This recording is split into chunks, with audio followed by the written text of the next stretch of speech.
Welcome to the Hair of the Dog podcast. Today, we're talking with Kim Hoshal Photography about her first year in business and how she has been taking perfectly imperfect action. If you are newer to business and struggling in that world of overwhelm, you definitely want to listen to this episode. Stay tuned. Welcome to the Hair of the Dog podcast. If you're a pet photographer ready to make more money and start living a life by your design, you've come to the right place. And now, your host, pet photographer, travel addict, chocolate martini connoisseur, Nicole Begley. Hey everybody, Nicole here from Hair of the Dog, and today we are talking with Kim Hoshal from Portland, Oregon, from Kim Hoshal Photography. Welcome, Kim, to the podcast. Thanks for having me. Of course. I'm so excited to have you.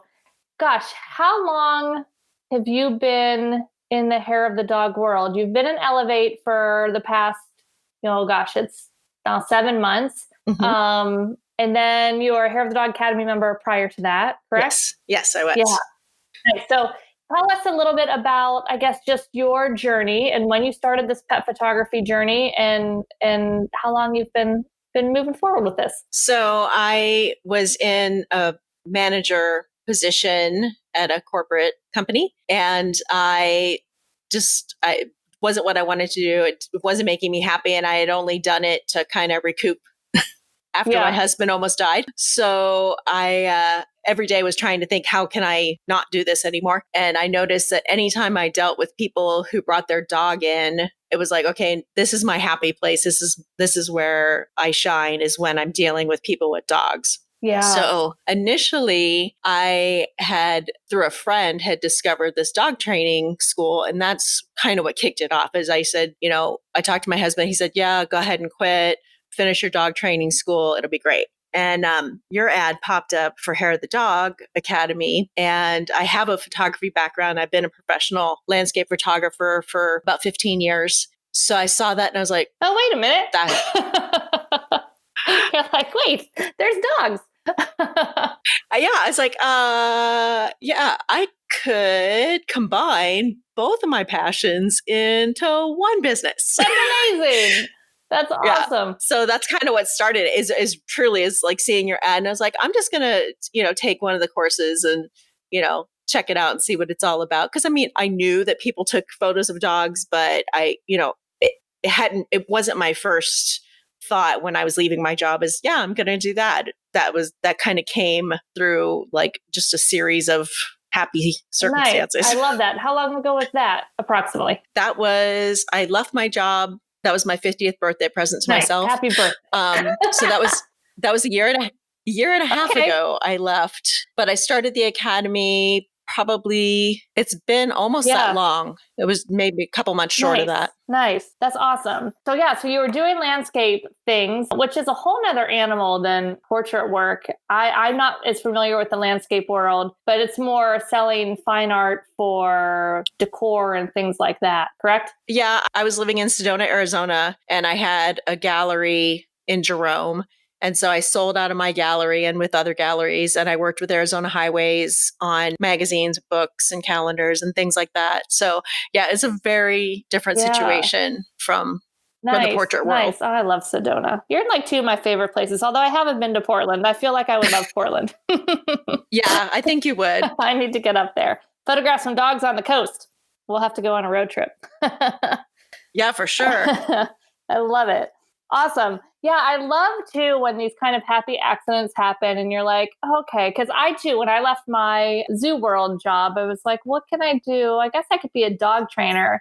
It kind of becomes one of those things like when you're in school as a kid, you're like, I could be a teacher or a doctor or, it's like these basic things. Yeah. You're like, I want to work with dogs. I guess I could be a vet or a dog trainer. And then I didn't realize this whole pet photography thing could be a thing either, which is just, I find fascinating because so many of us are so into this world that we think, how can anyone out there not know this exists because we're so close to it? But yet here you are just a year and a half ago. It's not that long ago in the photography world, but still didn't occur to you that, oh wait, pet photography is an actual thing that I could do as my main focus. So how many other potential clients are out there just waiting for us to even tell them that this is a thing. So I find that really exciting. Yeah. I love it. It was exciting for me when it came, when it clicked in my head, I was like, oh yeah, hang on. Yeah. Yeah. Awesome. So you've been building your business then over the past year or so. And I know there's a lot of people listening out there that are in that process or just getting started or just starting to click that, oh my gosh, wait, I can do this. And then they start to, take the first couple steps and they quickly become very overwhelmed because there's so many moving parts. So what was that process like for you? For me, I think the thing that I stumbled over the most, and I still have to think about it every day, is now having to deal with clients one-on-one and not having, there's a magazine editor that I can just go talk to and send him a bunch of photos because he needs photos of, coffee pot rock. It's like, that's easy. But realizing that I needed to, one, really reach out to my community in order to get clients, because there isn't that one go-to person that can get you work. So that's been interesting because I'm an extreme introvert, and so that's challenging for me. Like I really have to make myself do that, and then to get clients in, and then realizing how much education goes along with it to really get them set up for success, so that they feel like they're getting the most out of the experience. Yeah, I talked about this. There's a past episode, I think it's number 3 maybe of the podcast, where I talk about the myth of organic marketing. So I think a lot of us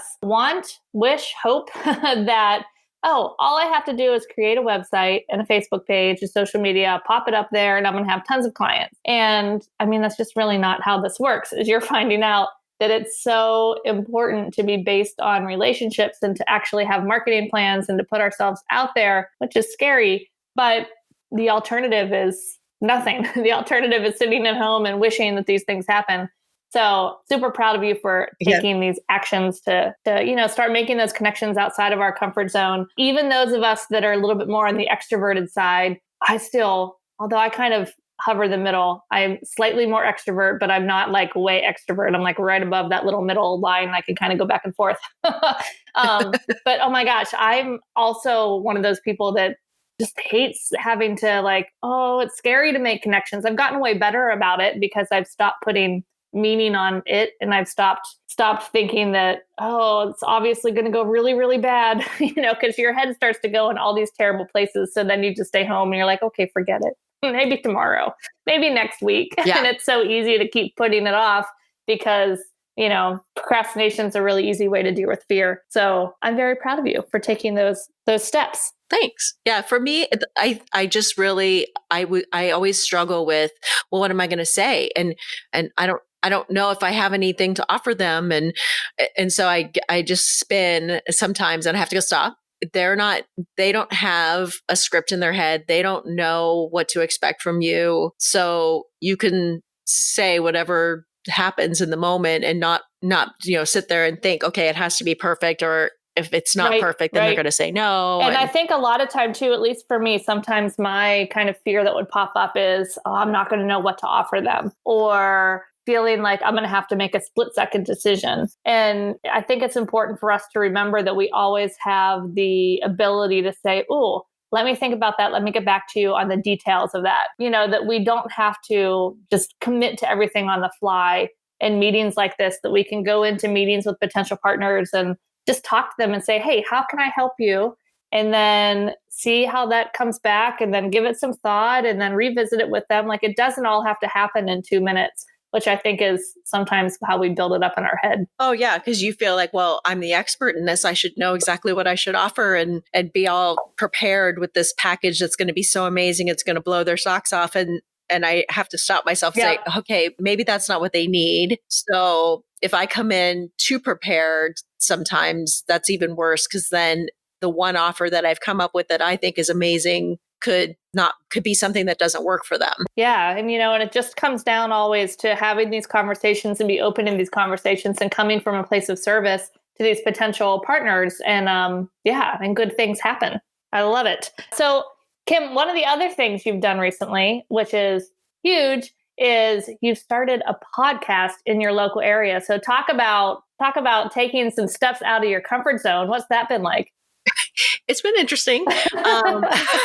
Yeah. So, I mean, I was inspired by Marika and 'cause she had the podcast and we were kind of coming at the same thing from different angles where here in Portland, we have a women's group that is all pet owned businesses, our pet businesses owned by women and in the Portland area. And we basically are kind of like a mentor group where we help each other out and, do events together and, share offers with each other. And Mark was coming more from reaching out and just interviewing people in her area that had to do with pets. But it was kind of a similar of like just getting the people in your area to learn more about what was there. Yeah. So I was like, oh, well, I could do a podcast. And I started with, some of the women in the group and I just talked to them. And then I started interviewing them and I would ask at the end of the interview what nonprofits that they worked with and would they be interested in making that connection for me. So then I would reach out to the nonprofit and then I'd interview them. So it was getting doors open that, would have been more like a cold call before, this time I've had somebody kind of introduce me and say, oh, Kim from PDX Pet Connection is going to call you. So it's been nice because it's kind of helped me out because I've had that person to introduce me. That's fantastic. And from their point of view, I mean, there's, it just takes a little bit of their time, but it's going to be some exposure for the charity or the business. So, why wouldn't they want to do it? You're coming at them with this great offer that, is a really easy yes for them to say. Yeah. And it's helped me because it's forced me to reach out to the community and make those connections and keep them going because I try and stay in contact with the businesses and the nonprofits to just see what's going on. And now that I have somebody that I can talk to there because I've talked to them before, it feels more comfortable to call them up or email them and say, hey, what do you need? Or, is there an event you're coming up that you want to talk about on the podcast or, anything that I could do to help out? It makes me maintain those relationships where before it's like, it's super easy for me to just send an email. And if I don't get a response right away, I'm like, oh, well, okay, it's done and walk away. Which is not the way to go. Right. It's so easy to do that though. I totally understand. I totally get it. And for those of you guys at home, Marika that she's speaking of, we actually talked about that in episode 8, the magic of collaborations with Marika Moffat. So you can learn more about that on episode 8. It was a really good interview as well. So definitely check that out. But it sounds like, Kim, some of the secret to your success has been getting over, the subconscious fear that we all have for doing these things that are slightly outside of our comfort zone and taking some imperfect action. So just tell us, I guess, a little bit about what that looked like, or just kind of if there was something that finally helped make that click that you realized, oh my gosh, this is the way forward. Well, through Elevate, because I had watched all the videos in the academy, but especially the focus in Elevate and just being able to ask those one-on-one questions in hot seats and things like that to really nail down what I needed. Just doing the website, working on my customer information, like the inquiry guides and things like that. I hate to write. I always feel like I'm awful at it. Thankfully, my husband who does write, who keeps telling me, no, it's great. It's like, no, it's not, because as we all judge, we judge ourselves. I understand. I feel like I can get it done, but it's definitely something that weighs on me. If I have to write, it's just like I keep procrastinating on it and I know I have to do it and I just don't want to do it. So I do other things and I do other things. And finally I'm like, I just have to do this. And then usually once I get started, it is not that bad. But my gosh, what I build it up to in my head is unbelievable. And gosh, so many things. I actually have a little exercise that I do whenever I find myself going through and I've had like a day or two of feeling unproductive, or even where if I was working all day, but I didn't actually feel like I took any steps forward. I mean, we're obviously going to have a day like that here and there, but if I have a couple in a row where I'm like, gosh, I've gotten nothing done this week and I've been at my desk what's going on, usually I ask myself, is there something I'm avoiding? Which is almost always the case. And it's usually either something that I don't enjoy doing, like writing, or I feel like I'm not that good at, or one of the things I just build up into my head, or it's something that I kind of fear doing. So even if it's like a subconscious fear of, oh, I need to get back to this particular client, but I'm not really sure what they're going to say, or if they think it's going to be like way too expensive and insane, and they're going to think that I'm just a horrible person because I charge what I charge. So I start to go down there, or because I don't know how to do it. So I don't have all the steps. So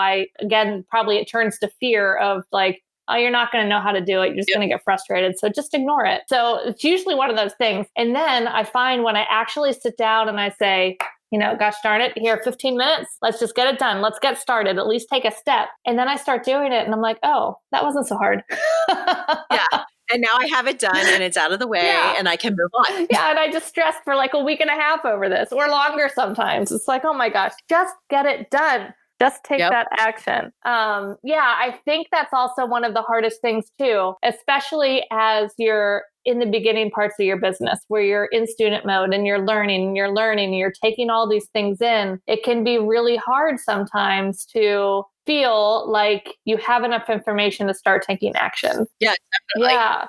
Yeah. Did it feel like for you too, like, okay, I have to keep learning. But at least in my experience, once you start taking that imperfect action, you actually learn faster and you learn more and you learn things that there's no way you could have learned before, because that action leads to clarity. Did you find that was the case? Yeah, most definitely. Once I started. And the other thing was, once I started, and I know we talk about this in Elevate, is that I had a better question to ask. Yeah. Because before I started it, it's like my questions weren't necessarily focused enough or weren't really going to get me to the finish line. But once I started, it is like, okay, now I really understand what it is about this that I need clarity. Yep. So I was able to ask a better question to get that help I needed to go, oh, okay, now I got it. And then just push forward. Yes. Yeah. I that happens a lot. I see, especially in the Big Hair of the Dog Facebook group, which if you guys aren't in that, we have a big, giant, free Hair of the Dog Facebook group. If you go to hairofthedogacademy.com/FB group,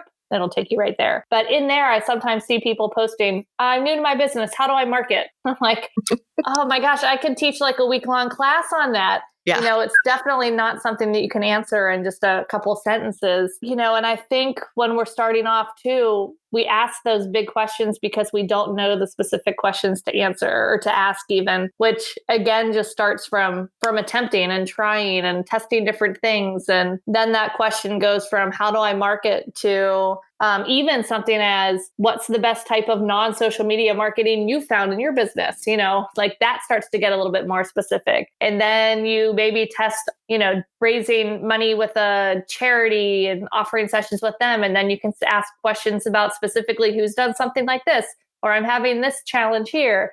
And then you just start to get so much better answers and so much more clarity on what you enjoy and what works, and you just move forward so much faster when you're in motion. Yeah, because when I was in the academy, it's like I was so in my head and in learning mode. I was just like, okay, I'm just gonna, I'm watching all the videos and I have tons and tons of notes and a to-do list that's a mile long. But that the fear creeps in, and the fear of imperfection, which I know exactly. Yeah.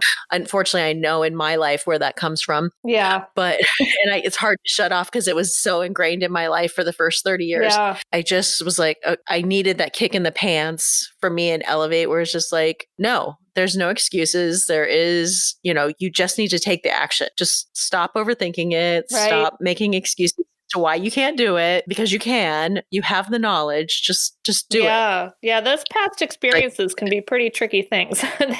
They become very, very cemented in our brain of, oh no, that's not safe. Well, we can't do that. So it can be really hard to move past that. So congratulations to you. Well, I fight it every day because I grew up dancing, and so I was a performer. Mm-hmm. And and at auditions and when you're on stage, it's like not only do you have to look perfect, but you have to dance perfect and you have to sing perfect and you have to, it's like there's all that pressure every single day to be all of it. and, and not because, that no one wants to see you sweat. No one wants to see you fall down and screw it up. And so you're like, oh my God. So now not doing that anymore. It's like, I don't have to be like that all the time. I can just, yes, I could just take action. And if it's not the most perfect action, it's okay. Yep. And yeah, and truly, so many of us are worried about judgment of other people, and they think everyone's gonna, I'm gonna take this action, I'm gonna screw it up, and they're all gonna judge me. But most people, honestly, are so preoccupied in their own life and their own head and everything else that they don't even notice. Oh yeah, so absolutely. You can do these different things, and I don't think a client's ever going to be like, oh. Yeah, no, I want to book with you, but yeah, I saw you do this one post 2 weeks ago that was really stupid. So forget it. Yeah, exactly. Yeah, just doesn't happen that way, but we convince ourselves that it does. That's for sure. I know one of the other challenges too, starting out, is the imposter syndrome, which for you, coming from being a photographer of, a landscape photographer and having a gallery and selling art and things like that, I would imagine that, well, this is me judging, not judging per se, but throwing my beliefs that I would look at the outside and say, oh, well, she's already been a photographer, so she didn't have any imposter syndrome. No, I do. I do. Because it's such a different environment. Like I was joking about it yesterday because I borrowed one of my dog's friends because technically we're not allowed to be open. So yeah. I just played around. I have a corgi and his little friend was over playing.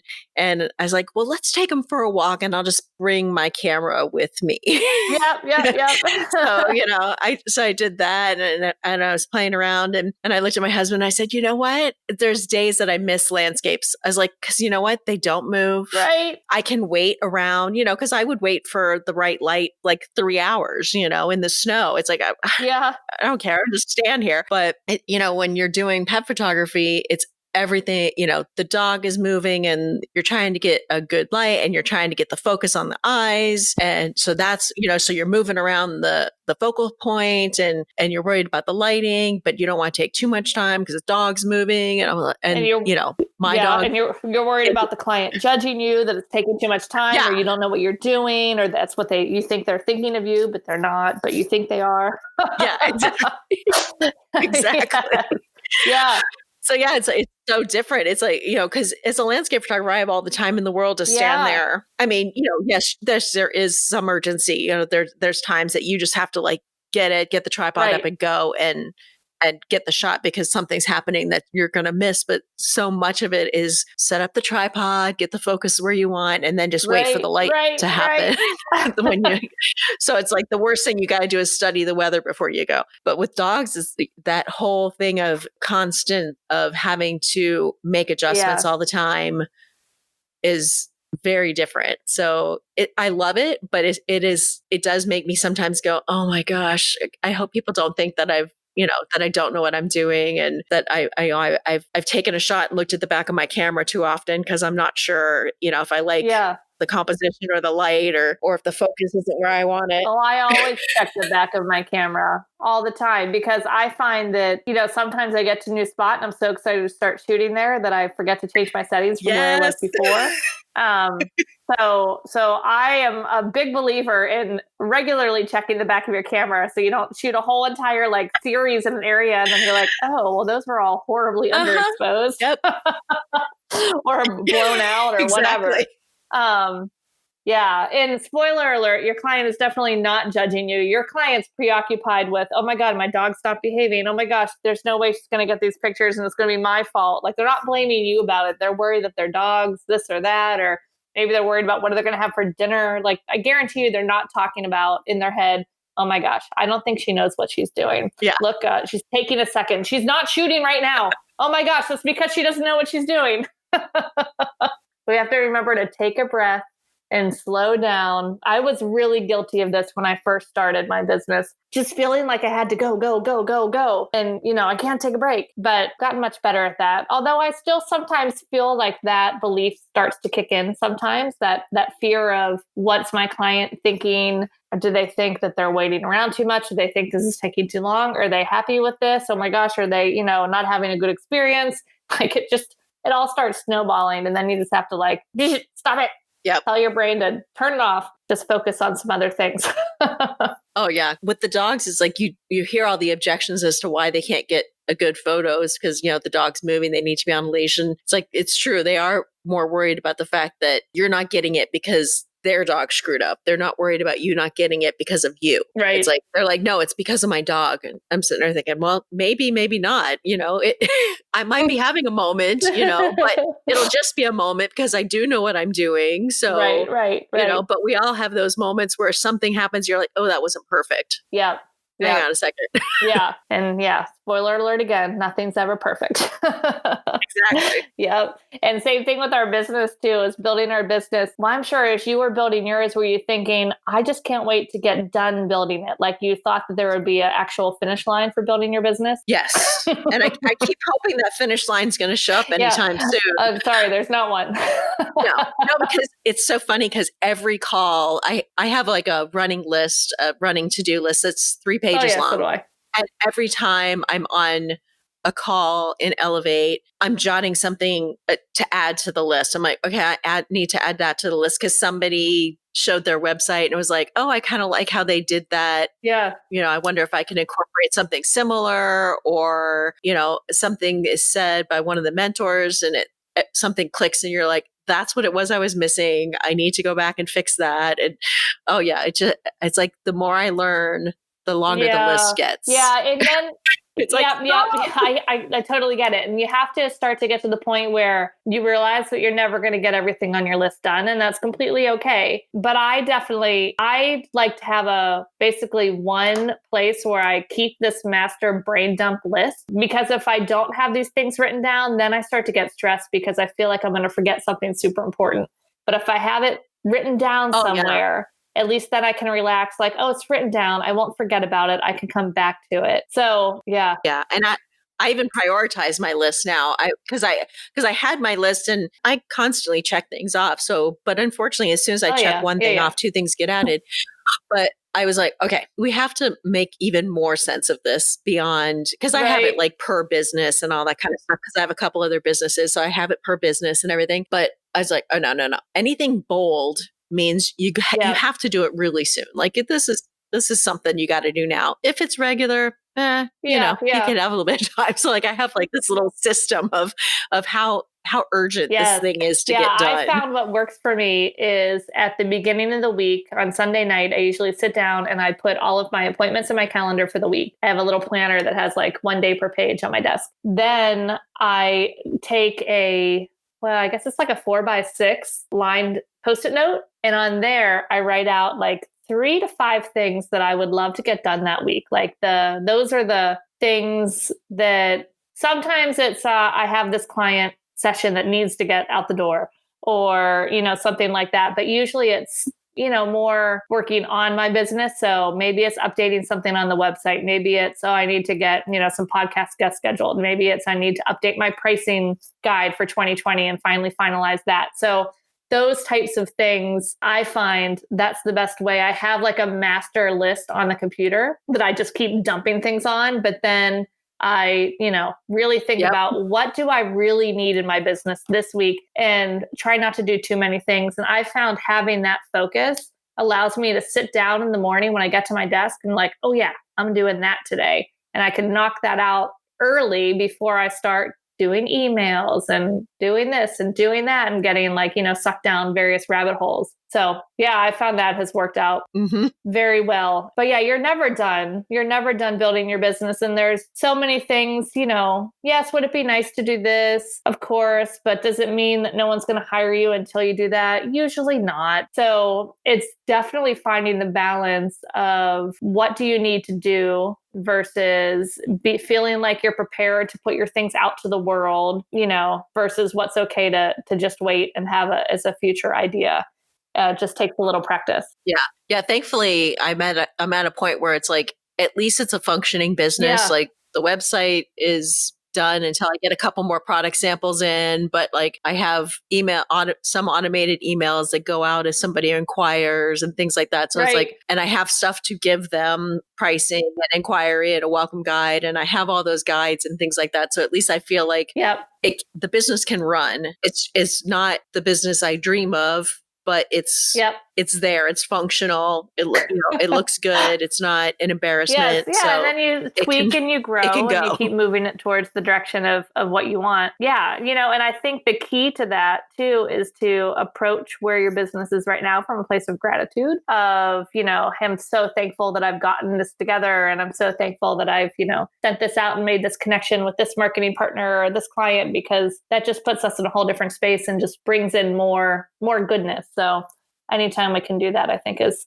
such an important thing. Yeah, definitely. One other thing I want to touch on, Kim, before we wrap this up is I would love to get your opinion and thoughts on just what the difference of your day-to-day, like how you felt going through your days, kind of your headspace from when you were starting and in student mode and scared to move forward, take action, questioning your worthiness of, can I do this kind of thing, versus now where you still have a giant to-do list, like that hasn't gone away, but you're committed to moving forward, taking action, doing the things that might be a little bit scarier. What's been the biggest difference that you've seen? I think the biggest difference is when I was in student mode, with each class I took or with each video I watched or book I read, I was thinking, oh my gosh, there's so much to do. It's so overwhelming. I don't know if I could put all these pieces together and make it an actual working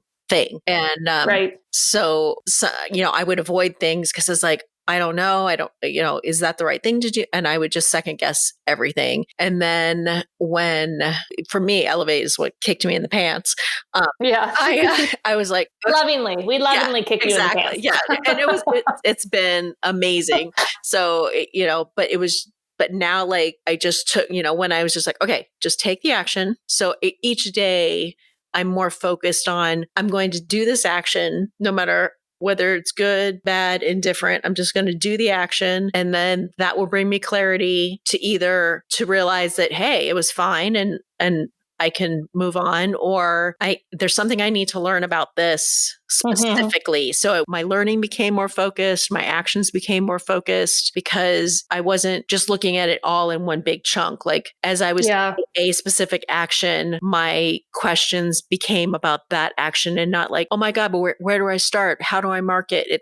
It wasn't those big general questions, which are hard to nail down. Right. Because they have 37,000 steps. Yeah. And make it to an actual thing. But once you start taking the action, then you realize what you need to know. Yeah. That you don't know, that what was scaring you and what was holding you up. You're like, oh, that specific thing, that's what it was. And now that I get clarity on that, now I can improve upon the action and move forward. Yep. Yeah. One of the things that I think so important too is in Elevate, we do our goal setting a little bit differently, as you know. We have monthly action items. So it's having you guys focus and think of what is one thing, not 10 things, what is one thing that I can do this month that's going to have the biggest impact on my business. And at the end of the month, we don't care what the outcome was. I don't care if you hit a goal, if you had, 10 clients book from it, if you had 0 clients book from it. All we care about is, did you do it? Because that leads to all those things you just said. You're either going to get the results you wanted or the lesson you needed. And then, you have more information to start again if it didn't have the results that you wanted. And by taking that action is what leads us to clarity. It's what grows our business. It's what actually creates all the things that we want. But we just have to take those steps first. So yeah, I think that's a great way to wrap this up. Gosh, thank you so much, Kim, for sharing. I feel like this was a really good episode with its critical, intangible stuff. Yeah. But I think it's really the biggest, what's the word I'm looking for? I guess difference between maybe people that are spinning their wheels in their business and never making any progress, and the people that start to make some progress in their business and start to see things happen, is this ability to take the action, whether it's hard or not hard, not to assign meaning to it. Just take the action, see what the results are, and figure out what your next action is, and just keep on going. So thank you for sharing your story with us. Well, thank you for letting me share it and of course, talk it through. Of course. So if our listeners want to see more adorable corgis and follow your wonderful work, go ahead and let us know where everyone can find you. Yeah, so I have Kim Hoshal Dog Photography on Instagram and Facebook, kimhoshalphotography.com. My website. And if you just specifically want to see corgis, Lucas has his own page. I love it. So Lessons from Lucas is his page. And obviously you're going to see my photography, but so that's his own private page that he has. Instagram, or is that a website? He has Instagram and he has Facebook. Okay, perfect. I love it. Yeah. And all those links will be in the show notes. So you guys can go check it out and follow Lucas. I love it. He gets much more followers than I do. Yeah, he's that the truth? He's more popular. I think all of our dogs do. Nellie doesn't have her own page because I know that I'll be a total slacker and not keep up with it. So, and I keep trying to streamline off of him. I'm like, well, maybe if I can just attach to him, I can ride off of his success. Yeah, right. Yes, you can make him an employee of your business. Yeah, like he now has model fees. Actually, you could probably check with the CPA. This is not a tax thing to do. But I wonder if you could make, Lucas hires you to take pictures for his Instagram account. Although I guess he'd be paying you from your money. So never mind, that doesn't work. Yeah, exactly. I know. Wouldn't that be awesome? We keep telling him, it's like, you need to stop modeling for just me, because he models my bandanas too. So it's like, that's great, but you're not earning your keep. Right. You need to be a straight up model. That's funny. I love it. Next grumpy cat is Lessons from Lucas. Yeah, exactly. He needs some merch. Oh, awesome. All right, Kim, thank you again so much. Really appreciate you taking the time, and we will see you around the interwebs. Great. See you later. Hey, pet photographers, are you struggling to bring your vision to life? Do you long for creating a style that is true to you? Are you ready to leave the fads and trends behind and learn how to create a style that is uniquely yours so that your work can stand apart? Here at Hair of the Dog, we are hosting a free 5-day Unleash Your Style Challenge to help you do just that. Registration's open now, so go to www.hairofthedogacademy.com/unleash to save your seat.